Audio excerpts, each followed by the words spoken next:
अनेक सविस्तर बातम्या आहे। बांगलादेशात हिंदूंवर अत्याचार आणि हत्या सुरू असताना नालासोपारा इथल्या रायन इंटरनॅशनल स्कूलच्या आवारामध्ये बांगलादेशचा झेंडा फडकावण्यात आल्याची घटना आता समोर आली आहे। त्यामुळे परिसरामध्ये तणावाचं वातावरण निर्माण झालंय। ही बाब निदर्शनास येताच हिंदुत्ववादी कार्यकर्त्यांनी पोलिसांसह शाळेमध्ये ते दाखल झाले। त्यांनी तात्काळ तो झेंडा हटवून शाळा प्रशासनाला कडक इशारा दिला आहे। या घटनेनंतर सामाजिक कार्यकर्त्यांनी संबंधित शाळेवर गुन्हा देखील दाखल करून कठोर कारवाईची मागणी केली आहे। मात्र अद्याप कोणतीही अधिकृत कारवाई झालेली नसल्यामुळे नागरिकांमध्ये तीव्र संताप व्यक्त होतोय।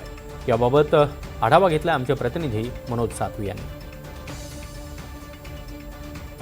नालासोपारा पश्चिमेच्या रायन इंटरनॅशनल स्कूलमध्ये चक्क बांगलादेशचा झेंडा फडकवला आणि त्यामुळं या ठिकाणी तणावाचं वातावरण निर्माण झालं होतं।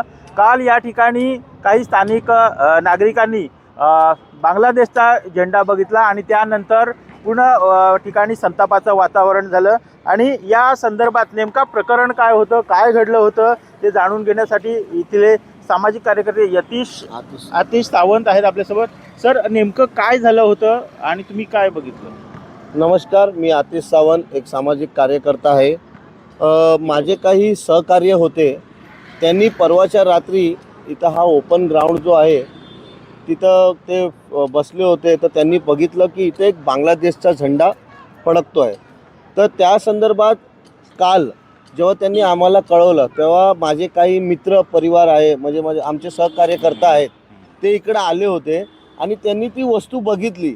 ती बघितल्यानंतर शाळेचा विरोध केला आणि त्यांना काढायला सांगितलं। तर त्या टायमाला शाळेवाले त्यांना म्हणजे विचार हे करत होते की हां आम्ही काढतो वगैरे वगैरे बोलत होते। मग पोलिसांना बोलवलं। मग त्याच्यानंतर आम्ही 112वर कॉल केलं आमच्या कार्यकर्त्यांनी आणि त्यांनी पोलिसांना बोलून घेतलं। पोलीस आल्यानंतर तो जो झेंडा लागला होता बांगलादेशचा तो काढण्यात आला आणि त्याच्यानंतर आम्ही पोलीस स्टेशनला गेलो।